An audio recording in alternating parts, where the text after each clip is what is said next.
What's going on, Jeromes? It's a beautiful Thursday morning, and it's time for 5 good Vikings questions. And I love this format. I think we're going to stick with it. Number one is from Reptar, OG Jerome.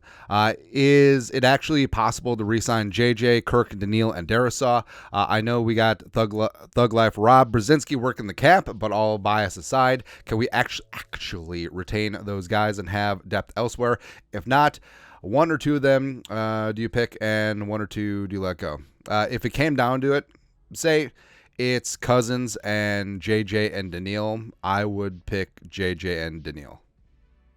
And then you would have to go all in on quarterback in the draft. But so the Vikings right meow have around $40 million in cap space just south of that, and it does include Cousins and his $28.5 million void year cap it coming home to roost next year. Same thing with DL. Now, if those guys are re-signed, those cap hits go back on a pro rating, so you free up cap space there. Brian O'Neill has a $22.9 million cap hit. Now you could do a classic restructure with his base salary just like they did last offseason.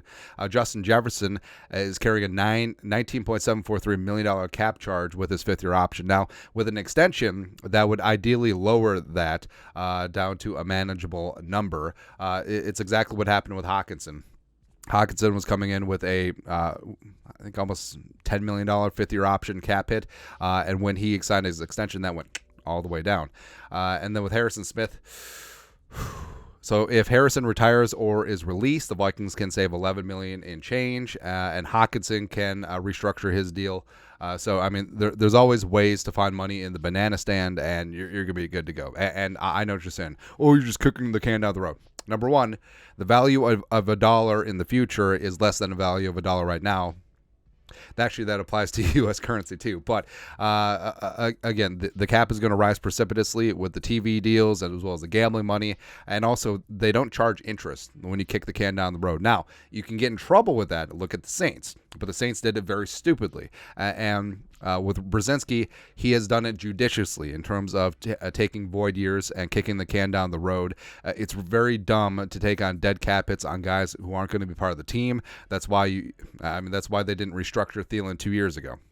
All right, so there's definitely ways that the Vikings can keep all of their guys, and frankly, you could find a spot where you re-sign Kirk, DL, and Justin Jefferson, and the Vikings cap actually goes down.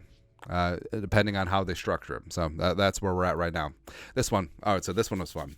I took some time to think about this one. Russ Mullins, great question. Who was on your Mount Rushmore for Minnesota sports? So who's your big four? Now, this is really going to be unpopular, all right? But we're going to talk through why we picked Kevin McHale, Gophers and the Wolves, Kurt Kirby Pocket, as well as Bud Grant, OG, and George Mikan.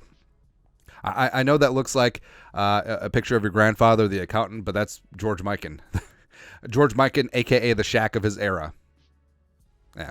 Or the Jokic of his era. Okay, but with things like this, it's less about who gets in and more about who it gets left out. So McHale, given his time with the Gophers legendary basketball player. Now, it's tough because college players only have so many years, unless you have the COVID years, and then you can have 7 years of eligibility for whatever reason. But you're only here for so many years.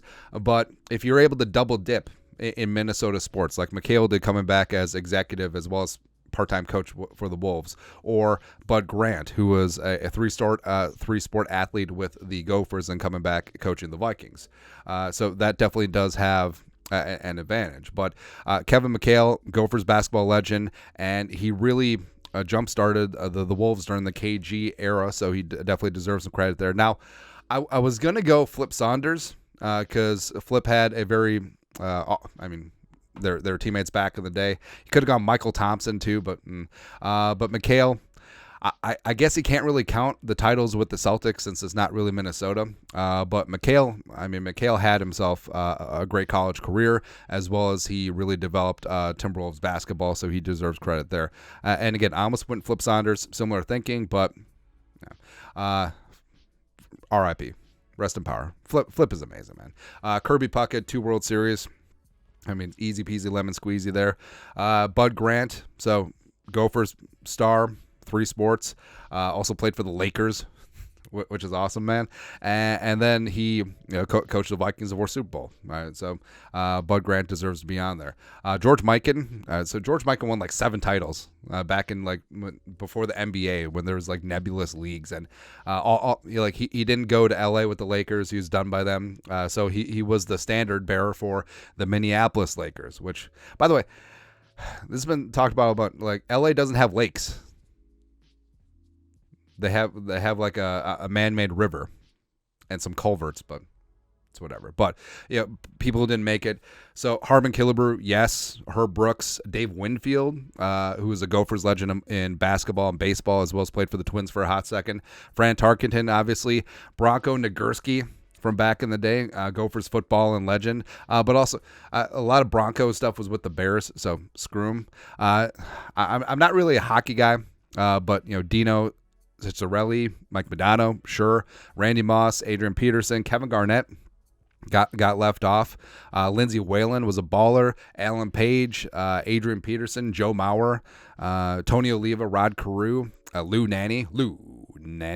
Again, not a hockey guy, but I can respect the contributions of guys like Lou Nanny, Herb Brooks, etc., as well as the aforementioned Flip Saunders. So, I mean, it's tough.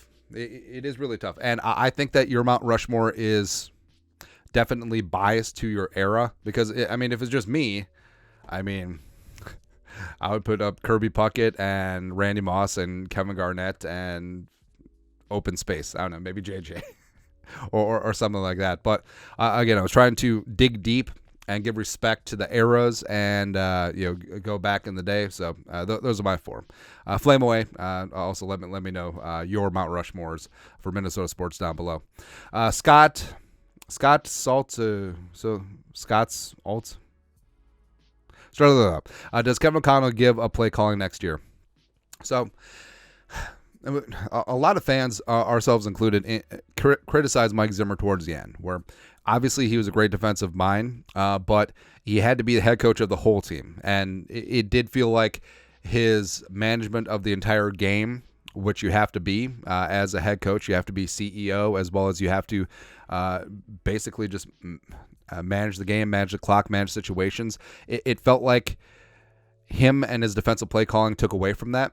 And now, yes, there's great head coaches that call either side of the ball, and we've seen that. But Zimmer, towards the end, lost his fastball. And Zimmer came in with a decade plus of defensive coordinator experience between his time with Dallas and Atlanta and Cincinnati before he became head coach. So he had that going on for him. But O'Connell has called plays before in Washington and a little bit with the Rams, but he's never been the full-time play caller. And he's trying to learn how to do that as well as be a head coach over the last 2 years in real time.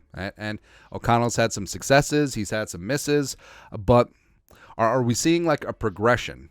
Like, are we seeing a true blue progression of him as a play caller, as a game planner, as a game manager? I don't know. Now, do you hand over the reins to Wes Phillips if he's back as OC?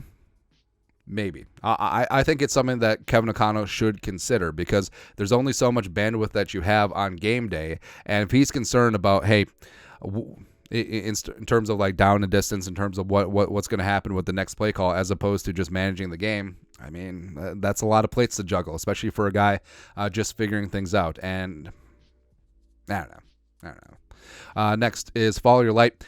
Do we keep our offensive interior line, left guard, center, right guard?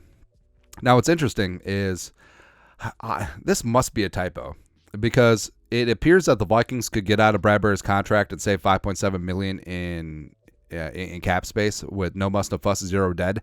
But that doesn't make sense with the signing bonus. I actually think that the Vikings would be on the hook for like 1.2 or something like that. Either way, they could get out of the Bradbury deal, which I don't think that would happen because absent regime change, I don't think that happens, especially since they gave him an extension last year. But Reisner hopefully is back in the fold.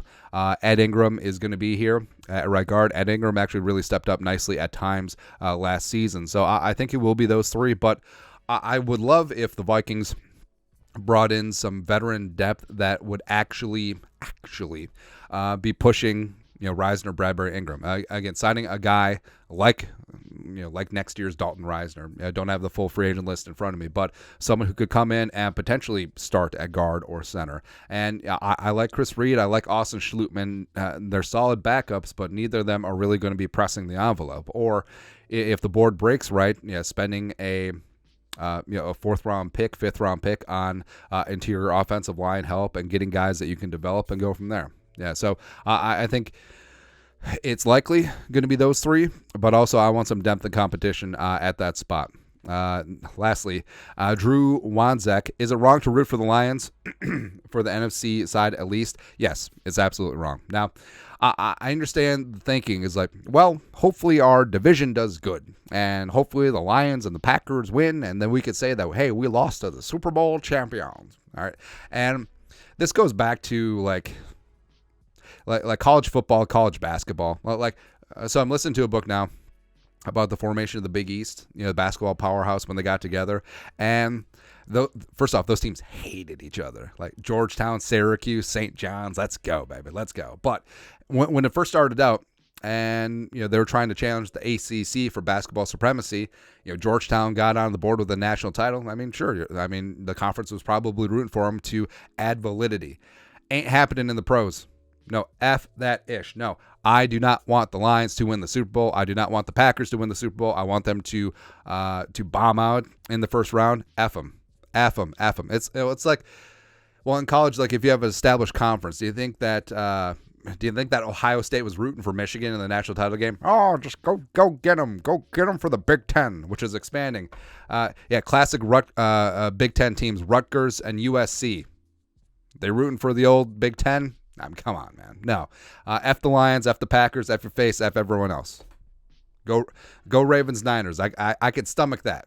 All right, so Texans, Browns, Ravens. Texans, Browns, Ravens, Chiefs, Dolphins, Bill. Actually, anyone in the AFC is fine. For the NFC, not the Cowboys, not the Packers. Rams I'm okay with because the Rams would have to beat the Lions. F the Lions.